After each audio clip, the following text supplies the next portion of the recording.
একটি বেগুন গাছে প্রচুর ফলন ফলাতে আপনারা ন্যাপথলিনের ব্যবহার করুন। গাছে ন্যাপথলিন এবং কর্পূর ব্যবহার একটি বেগুন গাছে প্রচুর বেগুন আনতে কিন্তু সহায়তা করবে। তো আপনারা কিভাবে করবেন চলুন সেটা আপনাদের সঙ্গে শেয়ার করা যাক। কর্পূর এবং ন্যাপথলিন বেগুন গাছে প্রয়োগ করলে আপনারা প্রচুর পরিমাণে বেগুন পেতে পারেন। সেটা কিভাবে করবেন সেই প্রসেসটা আপনাদের সঙ্গে আজকে আমি শেয়ার করব। তো শুভ সকাল বন্ধুরা, ড্যাফোডিলস গার্ডেনে আপনাদের সকলকে স্বাগত জানাই।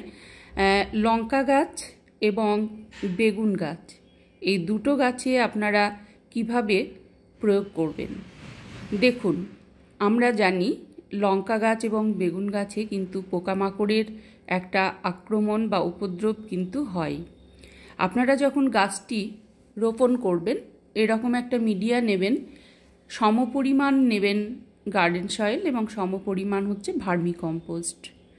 এটা মিশিয়ে আপনারা জৈব উপায়ে যদি করতে চান হাড় গুঁড়ো, শিংকুচি, নিমখোল এবং তার সঙ্গে 1 চামচ ফাঙ্গিসাইড দিয়ে ভালো করে মিডিয়াটা তৈরি করে গাছটা আপনারা একটা হেলদি গাছ নিয়ে এসে রোপণ করুন। এবং এই যে এই গাছে এত পোকামাকড়ের উপদ্রব হয় বা লঙ্কা গাছে ভীষণভাবে আমরা দেখি পাতা কুঁকড়ে যায়, লঙ্কা হয় না, এই জন্য আপনারা করতে পারেন ন্যাপথলিন একটা গাছের জন্য বলছি আর কি, একটা ন্যাপথলিন আপনারা গুঁড়ো করে নেবেন।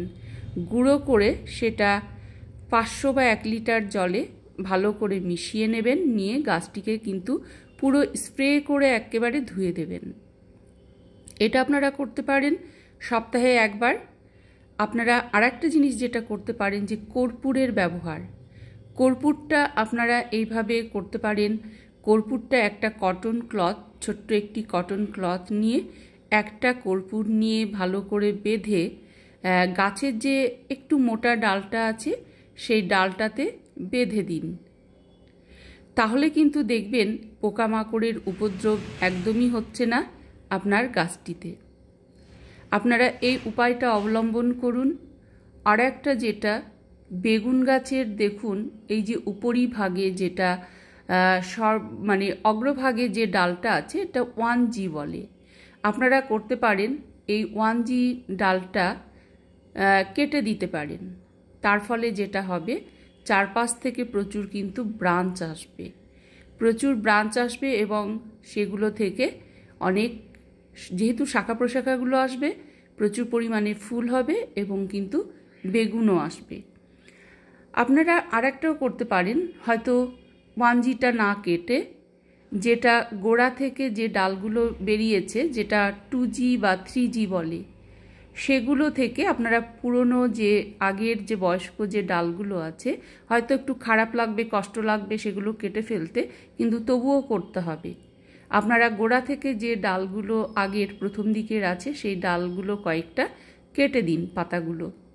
তাহলে দেখবেন যে প্রচুর ব্রাঞ্চ আসছে উপরিভাগে এবং কিন্তু সঙ্গে সঙ্গে সেগুলোতে ফুল আসবে এবং প্রচুর পরিমাণে কিন্তু বেগুন আসবে। তো আপনারা এই উপায়টা অবশ্যই অবলম্বন করতে পারেন। এটা একদম জৈবিক পদ্ধতিতে আপনাদের বললাম।